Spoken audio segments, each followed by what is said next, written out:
بسم اللہ الرحمن الرحیم الحمدللہ۔ آج ہماری تلاوت کا آغاز 13ویں پارے سے ہوا۔ حضرت یوسف علیہ السلام کی برات کا اظہار اعلان ان خواتین نے بھی کیا۔ وقت کی حکومت کی مدعیت میں ہونے والا یہ کیس اور یہ فیصلہ آپ کی برات کی شکل میں واضح ہوا تو حضرت یوسف علیہ السلام نے عاجزی انکساری میں اللہ کا شکر ادا کیا اور ساتھ فرمایا کہ اس نفس سے کوئی بھی آدمی محفوظ نہیں، یہ تو برائی کی طرف بلاتا ہے، ہاں جس پہ اللہ کا فضل ہو جائے، اللہ کی مہربانی ہو جائے۔ پھر حضرت یوسف علیہ السلام نے وقت کے مصر کے بادشاہ سے کہا کہ اب یہ ذمہ داری میرے سپرد کر دے، اور یہ ذمہ داری عام طور پہ ذمہ داری لینی نہیں چاہیے، مانگنی نہیں چاہیے، لیکن جب لوگوں کی حکمت مصلحت اس میں ہو تو پھر وہ عہدہ قبول کر لینا چاہیے۔ حضرت یوسف علیہ السلام اس کے ذمہ دار بنے، گویا کہ آپ اس وقت کے وزیر خزانہ بنے، تمام معاشی ذمہ داریاں آپ کے سپرد ہوئیں، اور آپ نے بڑے حسن انتظام کے ساتھ یہ قحط کا وقت جسے کہیں کہ اس کے اندر اپنے انتظام سے اس میں کامیابی حاصل کی، اور آپ کو پھر وقت کے حکمران، اس کا مصر کا جو بادشاہ تھا اس کا انتقال ہوا، آپ مصر کے ذمہ دار بن گئے، تو آپ نے اناج کو ذخیرہ کر لیا تھا قحط کے زمانے کے لیے، تو دور دور سے لوگ آپ کے پاس آتے اناج لینے کے لیے، خریداری کے لیے، تو آپ کے بھائی بھی آئے کنعان سے، آپ کے بھائی بھی آئے، اور جیسے ہی بھائی آئے تو آپ پہچان گئے، لیکن انہیں خبر نہ ہوئی، اور ان سے ساری کارگزاری حالات پوچھے، انہوں نے بتایا کہ ہم 12 بھائی تھے، ایک بھائی جنگل میں ہلاک ہو گیا، اس کی وجہ سے والد کافی غمزدہ رہتے ہیں، تو چھوٹا بھائی ہمارا بنیامین والد نے اپنے پاس رکھ لیا، ہمیں مجبوری کی وجہ سے غلہ لینے کے لیے بھیجا ہے۔ حضرت یوسف علیہ السلام نے انہیں غلہ بھی دیا، اور اس غلے کی جو قیمت تھی وہ بھی واپس کر دی، انہیں پتہ نہ لگا، لیکن جب واپس پہنچے اور ساتھ یہ بھی کہا کہ آئندہ اگر اپنے بھائی کو بھی لے کے آؤ گے تو تمہیں ایک اونٹ غلے کا اور ملے گا۔ واپس گئے تو اپنے وقت کے اس بادشاہ کا حسن و سلوک کا تذکرہ کیا، اور جب اپنا سامان کھولا تو پیسہ بھی واپس تھا، تو بڑے خوشی کا اظہار کیا، ابا کی منتیں کی، ابا کو منایا کہ بنیامین کو بھی ہمارے ساتھ بھیجیں، غلہ ایک اونٹ اور بھی مل جائے گا۔ والد پہلے بڑے غم زدہ تھے، تکلیف میں تھے، کہا پہلے بھی میں نے تم پر اعتماد کیا ہے لیکن تم نے میرے اعتماد کو ٹھیس پہنچائی ہے، لیکن بچوں کا بہت اصرار بنیامین کو ساتھ لے دیا۔ جب حضرت بنیامین بھی اپنے بھائیوں کے ساتھ مصر آئے تو آپ نے موقع پا کے بنیامین کو تو بتا دیا کہ میں تمہارا بھائی یوسف ہوں، اور پھر مصر کا قانون یہ تھا کہ جس کے ہاتھ سے چوری پکڑی جائے اسی کو گرفتار کر کے اسے غلام رکھا جاتا تھا، تو آپ نے اسی ہیلے کے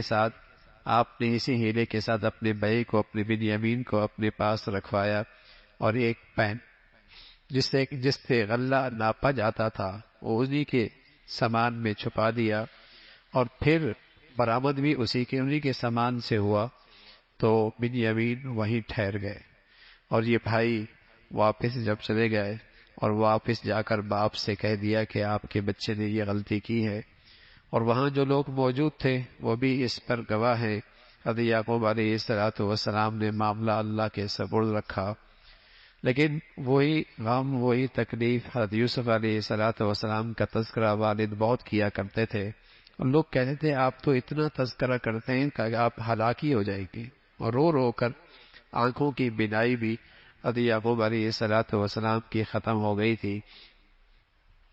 پھر حضرت یوسف علیہ السلام کے والد نے بیٹوں سے کہا کہ دیکھو میں اللہ کی رحمت سے مایوس نہیں ہوں، مجھے یقین ہے کہ یہ دونوں بیٹے مجھے ضرور ملیں گے، جاؤ تم تلاش کرو اور زندگی کے ضروریات کا بھی انتظام کرو۔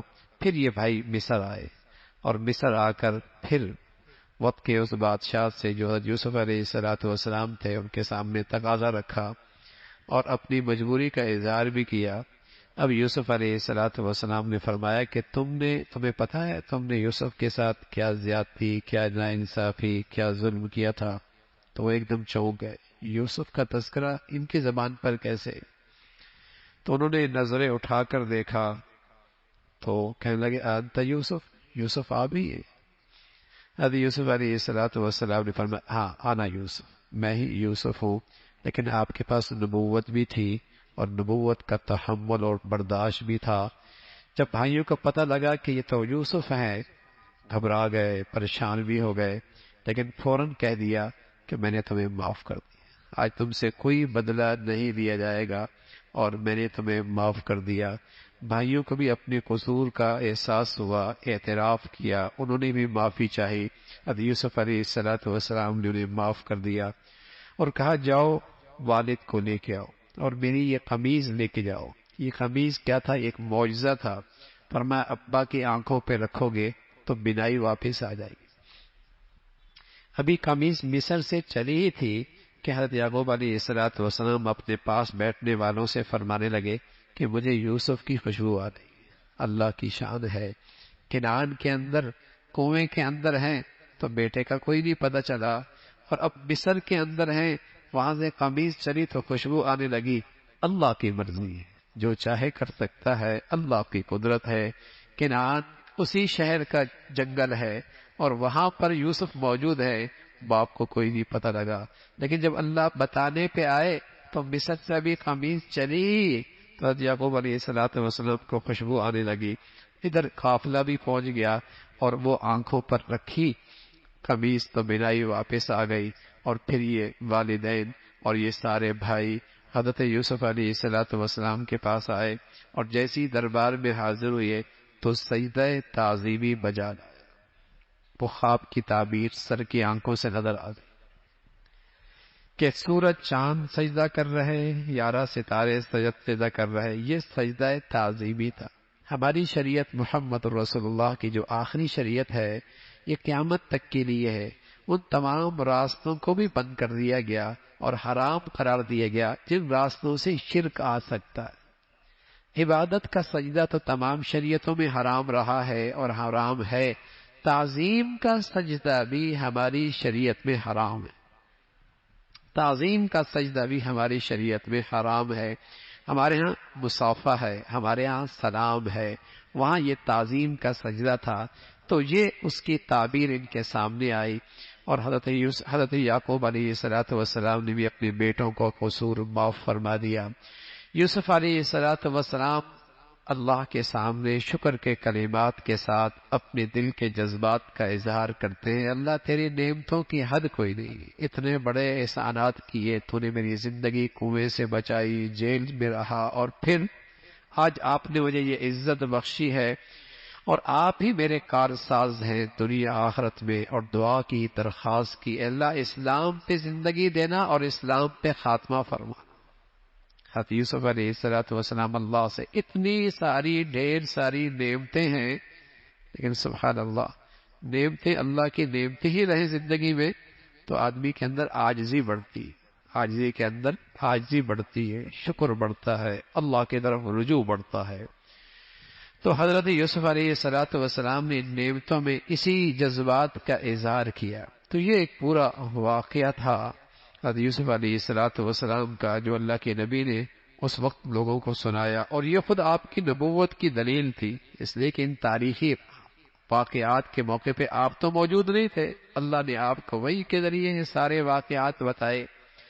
اور اس واقعے میں بہت بڑا سبق کہ بسا اوقات کوئی مصیبت بھی کسی بڑی نعمت کا ذریعہ بن جاتی، آزمائش بھی بسا اوقات کوئی بہت بڑی نعمت کا ذریعہ بن جاتی ہے، اور پھر صبر اور تقوی یہ کبھی ضائع نہیں ہوتا، صبر اور تقوی کبھی ضائع نہیں ہوتا۔ آپ کے حضرت یوسف کی زندگی میں آپ کو دونوں چیزیں نظر آئیں گی، صبر اور تقوی، آپ کو یہ کبھی ضائع نہیں ہوتی، اس کا ثمرہ ضرور ملتا ہے، صبر کا، تقوی کا۔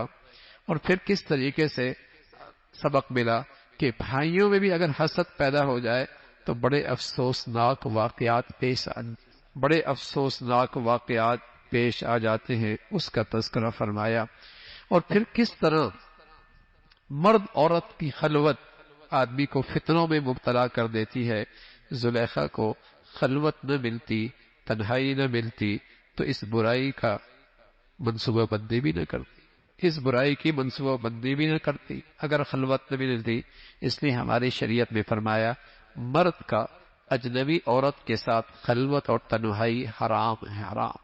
لیکن اب تو پتہ نہیں کیا ہو گیا مسلمانوں کو، جوان بچیاں تنہائیوں میں ٹیوشن پڑھ رہی ہوتی ہیں، جوان بچے تنہائیوں میں غیر اجنبی عورتوں کے بچیوں کے ساتھ بیٹھ کے پڑھ رہے ہوتے.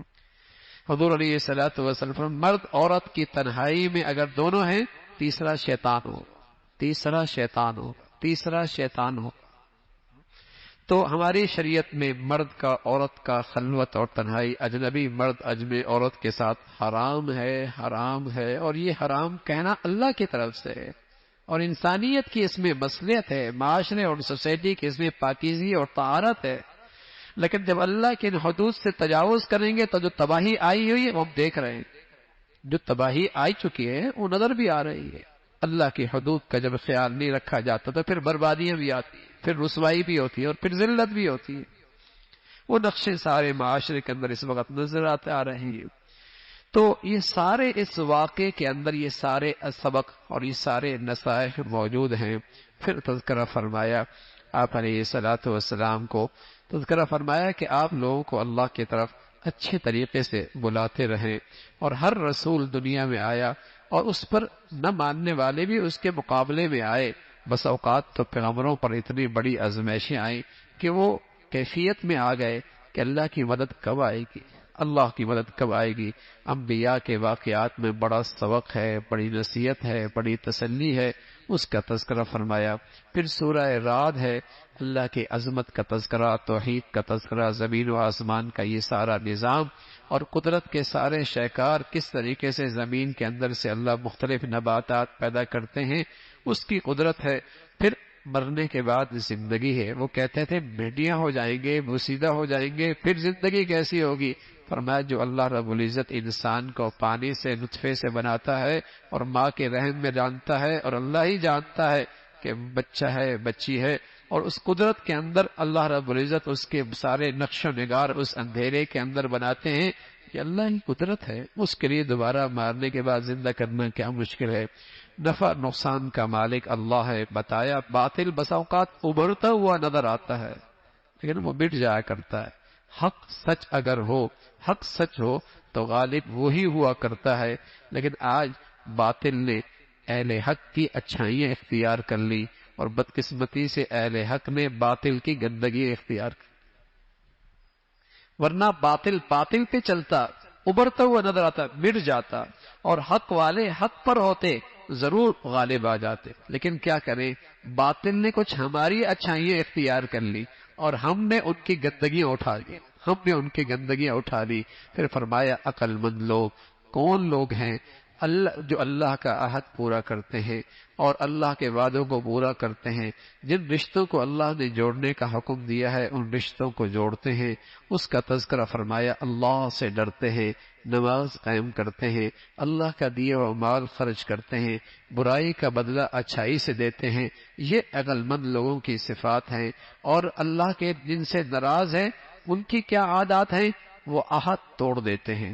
جن رشتوں کو جوڑنے کا حکم ہے اسے قطع تعلق رکھتے ہیں، زمین پہ فساد مچاتے ہیں. فرمایا رزاق اللہ ہے، جس کی مرضی جس کو جتنا دے. پھر فرمایا اللہ کی یاد میں، اللہ کے قرآن پر عمل کرنے میں دلوں کا اطمینان ہے. ان کی دنیا بھی اچھی ہے، آخرت بھی اچھی ہے. اللہ کے حبیب کو تسلی دی.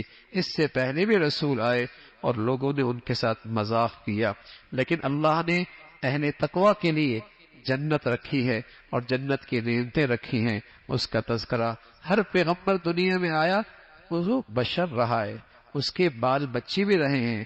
کفار کہا کرتے تھے یہ کیسا اللہ کا رسول ہے کہ اس کے لیے تو معاشی ضروریات بھی ہیں، کھانے پینے کی ضروریات بھی ہیں، بال بچے بھی ہیں. فرمایا ہر رسول ان زندگی کی ضروریات کے ساتھ آیا ہے اور اس کے بال بچے رہے ہیں. اس کا تذکرہ فرمایا. پھر سورہ ابراہیم میں فرمایا اللہ نے آپ کی طرف کتاب اتاری ہے تاکہ دنیا کو اندھیروں سے روشنی کی طرف لے کے آئیں. اس کا تذکرہ فرمایا، پھر مختلف قوموں کا تذکرہ، پھر آخرت کا تذکرہ کہ نیکی کرنے والے کامیاب ہیں اور بدی کرنے والے، ان سے شیطان بھی بیزاری کا اعلان کرے گا، شیطان بھی بیزاری کا اعلان کرے گا کہ ہم نے تو صرف وسوسہ ڈالا تھا اور تم برائی کرنے لگ گئے، شیطان بھی ان سے بیزار ہو جائے گا۔ پھر اللہ رب العزت نے بتایا کہ نیکی اور کلمہ طیبہ اس کی مثال پاکیزہ درخت کی طرح ہے جس کی جڑیں مضبوط ہیں، پھل بہت میٹھا ہے، اور کفر کی مثال اس درخت کی طرح جس کی جڑیں کمزور ہیں اور جس کا پھل بہت کڑوا ہے۔ اللہ کی عظمت اور بڑائی کا تذکرہ فرمایا، آسمان اور زمین کا یہ پیدا کرنا، رات دن کا یہ آنا، یہ سب اللہ کی قدرت کا شہکار ہے۔ اور پھر خاص طور پہ حضرت ابراہیم علیہ السلام کا تذکرہ فرمایا، جب آپ شام سے اپنے بچوں کو لے کر مکہ مکرمہ پہنچے اور مکہ مکرمہ میں ایک وادی ذی زر جہاں کالے پہاڑ تھے اور جہاں زندگی کا کوئی سامان نہیں تھا اور آدم نام کی کوئی چیز نہیں تھی، اللہ کے حکم پر اپنے بچوں اور اپنی اہلیہ کو وہاں چھوڑ کر واپس جانے لگے، اور پہاڑ کے اوٹ میں جا کر پھر اللہ سے دعا کی۔ پھر اللہ کا حکم تھا اپنے بچے کو اور اپنی اہلیہ کو وہاں چھوڑ دو، اور جب چھوڑ کے جانے لگے تو اہلیہ پوچھنے لگی کیوں چھوڑ کے جا رہے؟ خاموش۔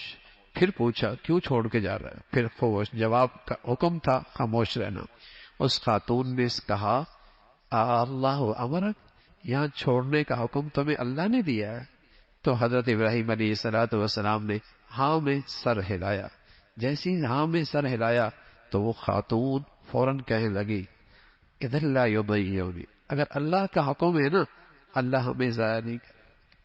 کیا ایمان ہے، کیا یقین ہے، کیا اللہ پر اعتماد ہے۔ ہاں چھوٹا سا مشکیزہ ہے اس میں پانی ہے، چھوٹا سا تھیلا ہے اس میں کھجوریں ہیں، دودھ پیتا بچہ ہے اور ماں ہے، اور اس وادی کے اندر اکیلے زندگی کیسے گزرے گی؟ لیکن جب یہ خیال آیا کہ اللہ کا حکم ہے تو اللہ کی حکم کی تعمیل میں ہلاکت نہیں ہے، نجات ہے، ناکامی نہیں ہے، کامیابی ہے۔ یہ یقین آ جائے نا آج، اللہ کا ہر حکم پورا کرنا آسان ہو جائے۔ آج مسلمان گھبراتا ہے دین پہ چلیں گے تو کہیں ایسا نہ ہو زندگی مشکل ہو جائے۔ دین زندگی مشکلات کے لیے نہیں آیا، دین تو زندگی سے مشکلات ختم کرنے کے لیے آیا۔ دین ذلت دینے کے لیے نہیں آیا، عزت دینے کے لیے آیا۔ دین ناکامی کے لیے نہیں آیا، کامیابی کے لیے آیا۔ لیکن اعتماد ہو، اللہ پر اعتماد ہو تو اس کے حکموں کی اہمیت ہو۔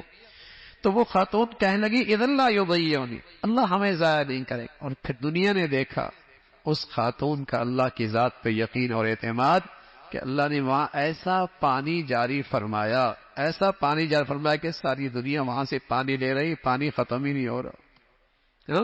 اس میں اللہ رب العزت نے ہر قسم کی شفا رکھ دی، ہر قسم کی غذا رکھ دی۔ حضور علیہ السلام فرمایا کرتے تھے ماء زمزم لما شرب لہ، زمزم کا پانی جس مقصد کے لیے پیو گے اللہ اس پانی سے وہ مقصد پورا کر دے۔ بس یقین کی بات ہے، بات تو نبی کی سچی ہے، یقین جتنا ہوگا اتنا اس پانی سے فائدہ اٹھائے گا۔ ماء زمزم لما شرب لہ، جس مقصد کے لیے پیا یہ زمزم کا پانی اس کے کام آئے گا اور اس کو نفع دے گا۔ تو یہ باپ ماں اور بیٹا اس جنگل میں اور اس وادی میں، حضرت ابراہیم علیہ السلام بھی آخر بیٹا تھا، لخت جگر تھا، اہلیت تھی، زندگی کی رفیقہ حیات تھی۔ تو جب پہاڑ کی اوٹ میں چھوڑ کے جب پہاڑ کی اوٹ میں آئے تو ہاتھ کھڑے کر دیے، ہاتھ پھیلا دی اللہ کے سامنے اور دعا کی ربنا انی اسکنت من ذریتی بواد غیر ذی زرع عند بیتک المحرم، اے اللہ تیرے گھر کے سامنے اپنے بچوں کو چھوڑ کے جا رہا ہوں تاکہ یہ تیری بندگی اختیار کریں، تیری بندگی اختیار کریں، تیری نماز پڑھیں، تیرا فرما بردار ہو۔ ہاں ان کی معاشی ضرورت بھی پورا کرنا آپ کا کام ہے، ان کی معاشی ضروریات کو پورا کرنا بھی آپ کا کام ہے تاکہ یہ تیرے شکر گزار رہے۔ یہ ہے ایک باپ کی دعا اپنی اولاد کے لیے، اور یہ ایک فکر ہے ایک باپ کی اپنے گھر والوں کے لیے، یہ ایک فکر ہے ایک گھر کے سربراہ کی اپنے گھر والوں کے لیے۔ کیا فکر ہے؟